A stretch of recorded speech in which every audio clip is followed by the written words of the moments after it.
Welcome, welcome, Convict Thoughts, ARHayes. We are Tuesday. It's almost midnight. It's been a long day, ladies and gentlemen. Even my dogs are getting ready to snooze in the background, so if you hear a little bit of noise, it's probably them snoring a little bit. It's been a long day. My wife and I talked a little bit today, and I've got to, I guess, let people know a little bit. I've had a few comments in regards to the way I look health wise, and I'm very appreciative that people care. And I mean, I guess I've kept something quiet because I don't ever look for pity, and I do not ever look for people to overly worry about me. So, been a type 1 diabetic my entire life. So we're going on 46 years of type 1 diabetic. I am insulin dependent, take a lot of insulin.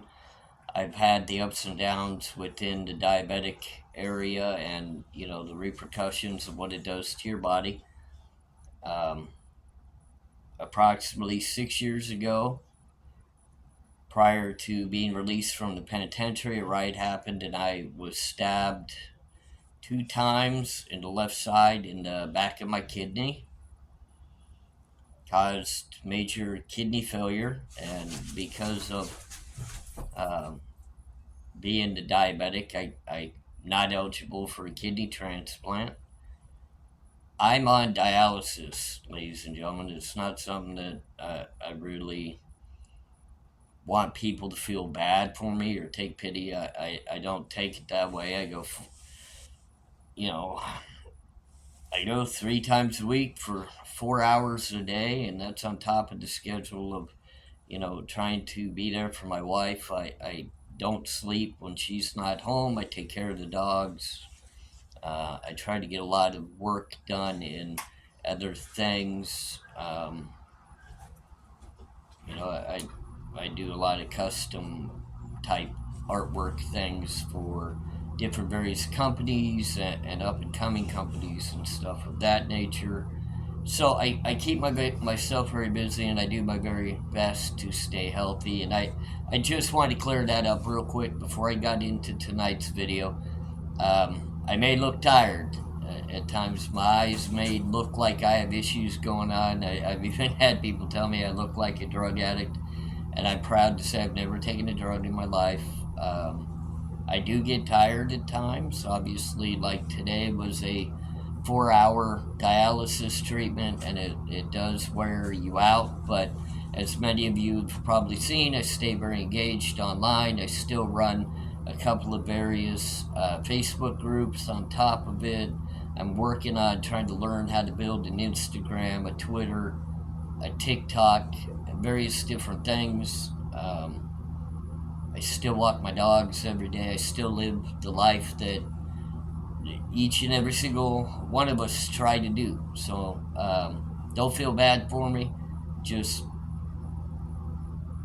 understand a little bit. Sometimes I'm not going to be the pretty self that many of you are, and I've accepted that, and I'm okay with it. So, with that being said, there's a little bit of transparency for you. I don't like to broadcast that, but there you go. Now you guys are the first to know, and maybe my wife can now feel a little more at ease that people will be a little understanding of me looking a little too tired.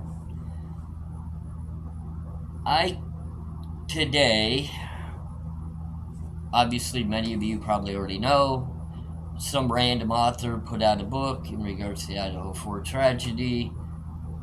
Absolutely ridiculous in my opinion. It makes me sick to my stomach. It is greed. It's asinine, and what a mockery of a tragedy, and just really a slap in the face, not only to the victims, but to their families. And that, I'm not even speaking upon the defendant's point that he hadn't even been found guilty or been to trial as of yet, and books are already coming out with people trying to monetize off of this. And sickening. I don't even think that should be legal, but here we are. It's today's day and age. I don't mind people. I have some great people within some of my groups that write articles in regards to the case. I'll actually put a link in the description, as I think they're absolutely amazing what they do, and they're not doing it for monetization. They're doing it because they're amazing people, amazing ideas, amazing thoughts, and they're putting it on paper and they're putting it out for everybody to see, and they are realistic and great points being made. I'm a big supporter of some of these individuals, and I'm glad to throw a shout out to them on my YouTube. I hope you guys will check out and read some of their work. It's absolutely fantastic, and I praise them up and down the board. This person that wrote the book, I'm not even going to get into the name of the book. I'm not even going to mention it's all this person's crap, ladies and gentlemen. It's bottom barrel feeding crap. Not going to get any publicity from me, but in an interview they did, he this author put out information that he has actually been in touch with Dylan Mortensen's father and done an interview. Now, I obviously, like many others, have many concerns in regards to Dylan Mortensen's actions on, the night of the crime, and, the 8 hours and waiting to make a phone call. And we can beat that dead horse into the ground as many times as we want, and it's not going to change the fact it is what happened. We would like to maybe get an understanding of why that happened and what her thinking was that transpired. Not only do I have a problem with her, but I got a problem with Bethany, and I'll address something that I feel about that in a second. But in this interview, the father states that the way Dylan Mortensen is coping is by isolating herself to avoid the abuse and the bullying in the cyber world, which means like Facebook, social media, which, I mean, really, if she was devastated and really bothered by this crime, I would think she would never even be on those platforms. I can understand text messaging, phone calls to very direct individuals that are friends in life and people you trust. I can understand that. I don't think that me in my personal life that I would be on social media in a situation where I was being questioned in that realm. I mean, she knows she's being questioned. There's no doubt about that. No doubt she knows that. How could you not know you were going to be questioned just based off of the whole situation of the crime? But, so I get the isolation. I do. I don't get, the isolating due to the bullying. I don't even believe that's happening when one of the young ladies, Bethany, is moving on in life and engaged and traveling and moving states and all over the place. Yet one of the others is isolating herself. Should we blame the law enforcement for that threw her under the bus in the PCA and made no statement of Bethany Funk or any statement from her? Um, sure, absolutely. That was, I said it from day one when that PCA came out and I read that. What a horrifically bad decision made on law enforcement's part to throw a 20-year-old young lady under the bus like that and give no basis to give her any protection, knowing that the attacks were coming for the 8 hour gap and everything involved, and you give her no protection, you just throw her under the bus. uh, what in the hell is that? It's a 20-year-old young lady that now is going to be, that's another Casey Anthony type deal in life. I get it. It's two different things. I get it.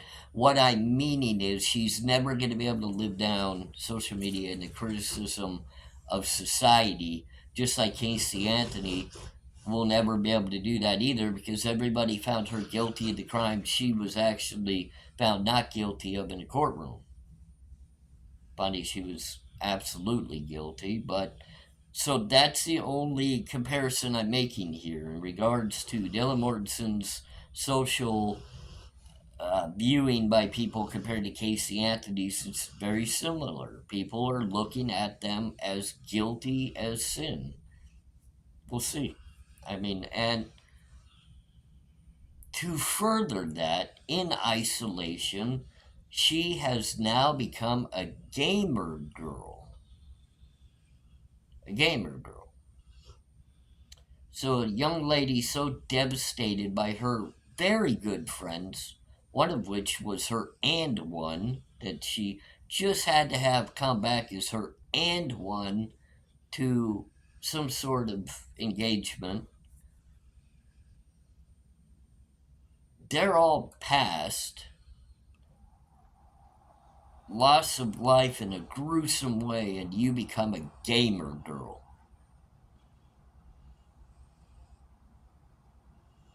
You smoking anything while you're doing that, gamer girl? Okay, that was improper. I'm sorry. But I have a lot of gamer friends. I really do. And they all sit around all day. They have their headphones on. They're having a ball talking on their headphones, and they're smoking their whatever they're doing and drinking their beers and just loving life. And half of them don't have jobs. They don't have bills to pay. They isolate themselves in the dark so that they just live a gaming life instead of having to work and earn it. And now I do understand some gamers hold jobs and they do what they do, but this one has already stated it's isolated.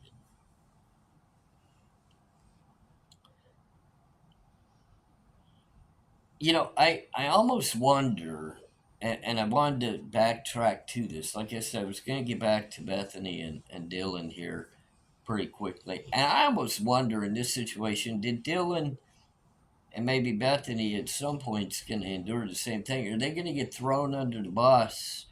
Because if you notice on dash cam, or not dash cam, I keep saying dash cam, I'm sorry, the body cam footage of when police officers come to the home, Bethany Funk answers the front door one time, completely lies, closed the door, stating nobody from the residence is there when the police are there for a noise complaint. She disappears, closes the door, and here's Hunter Johnson and another boy coming to the door to talk to the police officers as Bethany's probably scouring in the background somewhere, laughing that she just somehow got out of having to talk to the police and she wouldn't be cited for throwing a party at the house. A second body cam footage is when the police officers come up the back way to the back slider door, and upon coming up, you see Dylan run through and out of the picture, meaning she's ducking and dodging, leaving Kaylee out there to fry in the cop seat. Me being an ex-con, a lot of people know that, I don't deal with snitches, I don't deal with bitches, none of that running away stuff is the way I conduct myself or handle myself in any sort of endeavor that I get myself into. If I've got to be hemmed up by the police, I got to get hemmed up. I'm not going to allow somebody to get hemmed up for me. It's not the way life is. I took my own. I handled my own. Most of the time, I even as, in an affiliation, being on the yard, I had to take heat for other people. It's part of life. You don't run, you don't duck, you don't dodge, you don't bitch up. Excuse the language. You don't duck and dodge. You don't get to moving. I'm just keeping it real, ladies and gentlemen. That's lying. To a point, that's lying. It's deceiving. Could show that there's something more to that. Why were they always the one ducking and dodging, and Kaylee and Xana were the ones willing to come to the door? Everybody else ran and dodged. Like I said, Hunter Johnson was always there without his best friend. He was more with the girls than he was with Ethan.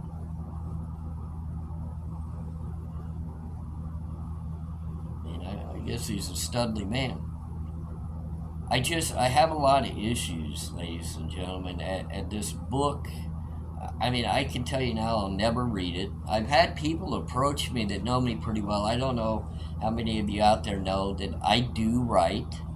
I'm working on a couple of projects for myself, one being a book series that kind of details a lot of parts of my life, uh, my interactions within the prison system, and how a lot of that transpired. It's going to be a 3 or 4 uh, book series. Right now, I've actually got a group on Facebook where I'm posting chapters of it.